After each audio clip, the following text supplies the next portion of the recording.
Hey guys, this is Miss Arlequin, and in today's lesson we're going to talk about how we can write a proper exposition for our narratives using the info dump or the incluing strategies. Alright, so just as a review, when we first started looking at narratives at the beginning of Unit 1, we were looking at the different structural elements of a narrative, and we talked about the exposition of a story. So as a reminder, the exposition is the beginning of a story. It's where the background information that a reader needs to understand the story is provided. So information would include the protagonist or the main character, the antagonist or the villain, the basic conflict, and the setting. It's basically where the author is setting up the story world and getting you used to where and when the story is taking place and who is involved in the story. In the beginning of a story, your readers basically need to know the characters, who they are, and basic information about them. The setting, so they have to know what kind of story world this is, where is it located, when is it taking place, is it the future, the present, the past, what is the world like. So setting also involves setting up the environment, the culture, the weather, the historical era, the season, the customs that the characters follow, their culture, their religion. And in the end of the exposition, moving into the rising action, the author is going to introduce the conflict. So you want to start the ball rolling. Think about a problem that exists in the story world and start to introduce it to your readers. You definitely want to make clear what your character's goal is, and that goal should be related to the obstacles that they're going to face that are going to prevent them from achieving their goal. Now, when you first start writing a story, you are going to want to choose an engaging lead or hook. So your lead or your hook is the first few sentences of your story, and as I mentioned, they need to be engaging. So some good leads for fictional stories are ones that catch the reader's attention, establish the setting for the story, introduce the main character, and draw your reader in and make them want to read more. And you usually do that by creating some kind of tension or posing a dramatic question. So some strategies that authors use to hook their reader in include engaging dialogue. So right from sentence 1, starting with the character speaking. You can create a mood, a creepy mood, a suspenseful mood, a romantic mood. You can start with an astonishing fact. You can describe the character's feelings and get your reader connecting with the character. You can use humor. You can jump right into the action of the story. So if there's going to be some kind of car chase, you can start right there, scene 1, the car chase. You can start with your reader asking your reader questions, having the character pose a question to the reader, describing the character, what they look like, describing the setting, using really descriptive language, or creating suspense. Some of these strategies and additional ones are located in Google Drive in the student resource folder for narrative writing. And along with the strategies, there will be some examples so you can see what they actually look like. Now, when we're writing our exposition, there are two main strategies that writers use. One of them is an information dump. An information dump is sometimes placed at the beginning of stories, and it establishes the premise or the basic idea of the plot. An info dump is basically where the narrator is telling the reader a lot of important plot and story details that the reader needs to know in order to understand the rest of the story. So an example might be your first-person narrator directly talking to the reader and saying, "My name is Harry, and here's everything you need to know about me before the story begins. I'm 11 years old, I grew up with only one parent, and my goal in life is to be a famous baseball player." So by doing that, you are giving your reader a lot of basic information, but it's not the most strategic or complex or interesting way to write. So sometimes the information is going to be dumped into the reader in the form of a conversation between two characters. Now, both of these characters in the story world know each other and probably know the information that they're talking about, but they're just talking about it together really for the reader's sake.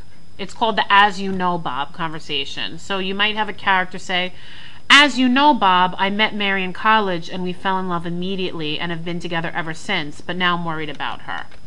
So right there you have the character dumping information through dialogue to the reader. Alright, so we're going to take a look at an extreme info dump parody from the movie The Great Muppet Caper.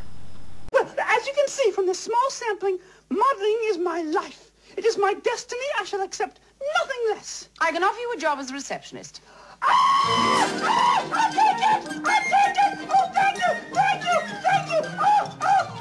You won't be sorry, I promise. I can type, I can take shorthand, I can make coffee. Oh, I can do it all! Sit.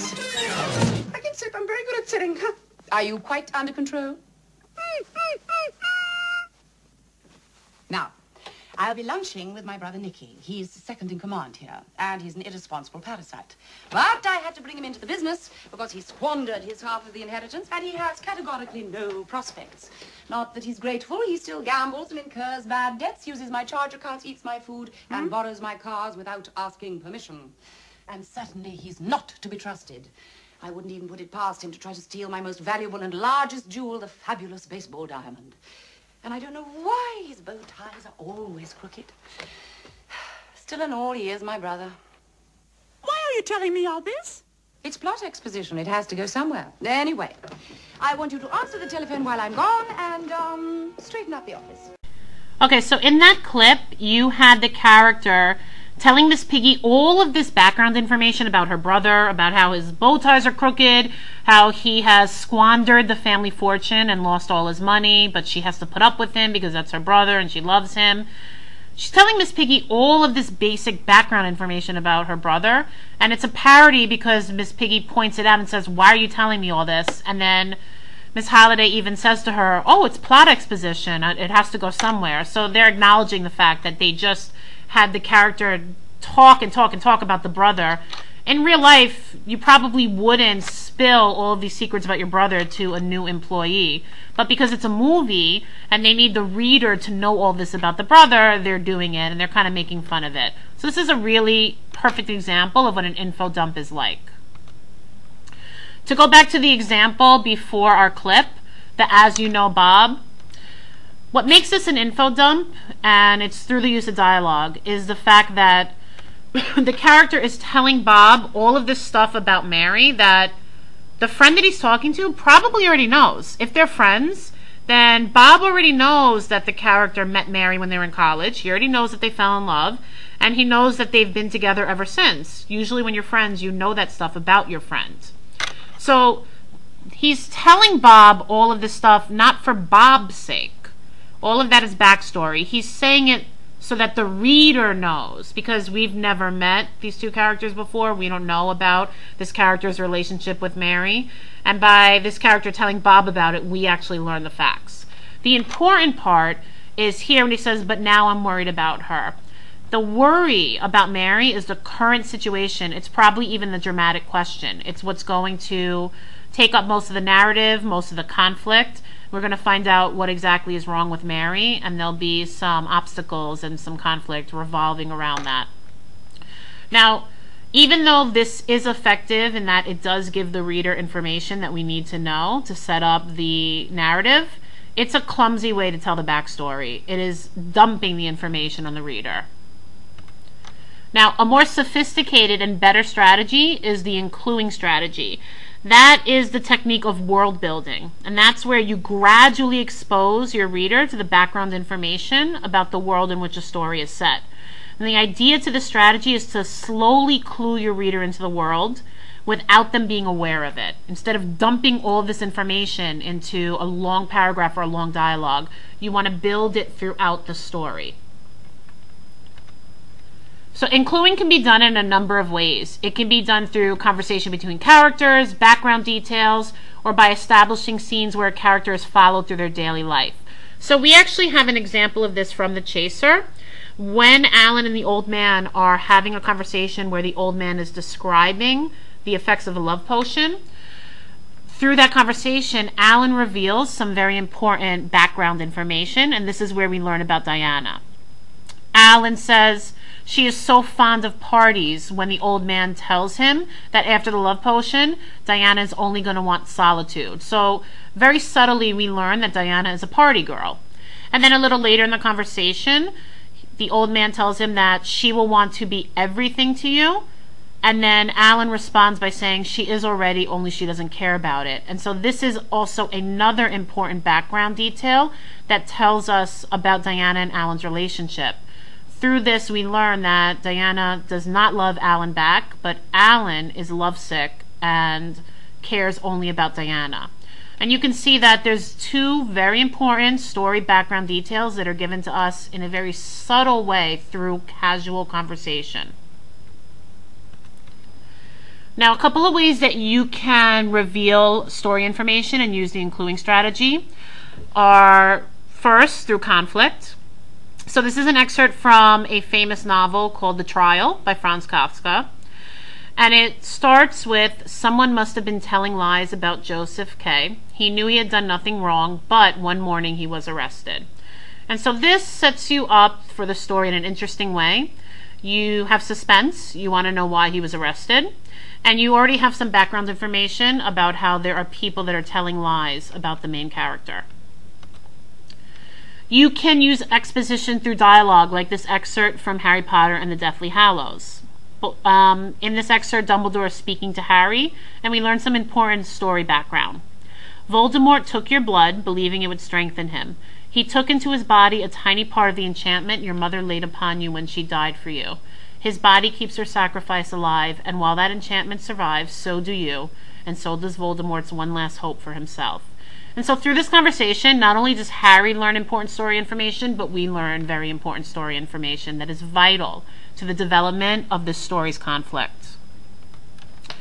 You can have exposition through thoughts or something a character has to say about his or her life, like this excerpt from Jane Eyre, a very famous classic novel by Charlotte Bronte.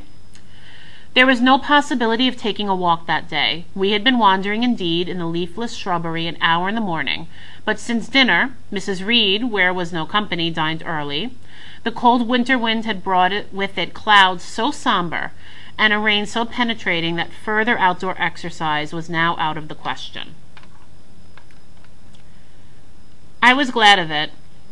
I never liked long walks, especially on chilly, windy afternoons. Dreadful to me was the coming home in the raw twilight, with nipped fingers and toes, and a heart saddened by the chidings of Bessie the nurse, and humbled by the consciousness of my physical inferiority to Eliza, John, and Georgina Reed. So this is an effective strategy when you want your readers to understand the state of mind of your character. We learn here that Jane Eyre was treated very badly by the people she called family, and she was in a fragile state of mind for the longest time. So if a character's state of mind or being is central to the plot, you might want to consider starting off your story by giving us their thoughts and their frame of mind. You can also develop your exposition through character introduction, like this excerpt from The Adventures of Huckleberry Finn by Mark Twain, another classic novel. You don't know about me without you have read a book by the name of The Adventures of Tom Sawyer, but that ain't no matter. That book was made by a Mr. Mark Twain, and he told the truth mainly. Now, don't we like this character? Of course we do. He has a really great attitude, and he's speaking to us very plainly. He has a lot of spunk, and so this is definitely a great way to catch your reader's interest.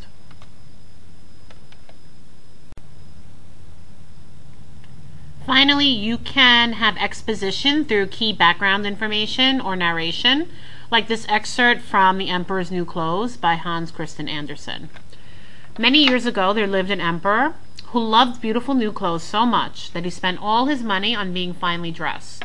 His only interest was in going to the theater or in riding about in his carriage where he could show off his new clothes. He had a different costume for every hour of the day. Indeed, where it was said of other kings that they were at court, it could only be said of him that he was in his dressing room. So I've chosen a children's story told in a traditional manner to make my point. The point being that good old narration with the key facts is also a great way to bring about an effective exposition. Good narration never goes out of fashion. So before we wrap up the lesson, I just wanted to show you a couple of examples of engaging leads and expositions from the same task that you guys are working on, your Unit 1 narratives. So our first sample is one from a student who chose to write about the character from Tuesday of the Other June. Don't worry, "I'll be fine, June," said her father. June was worried about her father. He was sick for a couple of weeks now, coughing and having a high fever. One day her father was hospitalized because his fever wasn't going down. My mother was also very worried, as he stayed in the hospital for a long time. "I'm worried for Dad, Mom." "Don't worry, he'll be fine," her mother said. June and her mom went to the hospital to visit Dad. Later he died from a disease that came when his body was weak. So here you have the engaging lead of dialogue being used to start off the narrative, and you have some backstory being given here when the narrator tells you about how June's father has been sick for weeks now. As you can tell, this is clearly the other June's father and not the main character June from the original story, because we know that the original June, main character, her father is not around. This is the sequel, which is taking the other June's point of view, and we have a really effective, engaging lead and some exposition being delivered through narrative. If you would like to look at some additional samples from previous students' drafts from the same task, they are available in Google Drive in the Codex resource folder for Unit 1. Right now, I would like you to begin writing the opening of your story. So you want to choose an engaging strategy to use as your lead, dialogue, or description. You want to make sure you refer to the list at the beginning of this video, or just look at the list that is in the Google Drive resource folder. You want to write your lead on loose leaf paper and make sure that you bring this lead, beginning of your story, to class tomorrow, because one of the first things you're going to do is trade your opening of your stories with your partner and give your partner some feedback on their strategy use. So as you write your story, at least the opening of your story, try to use the incluing strategy to reveal story information, and use info dumping very sparingly.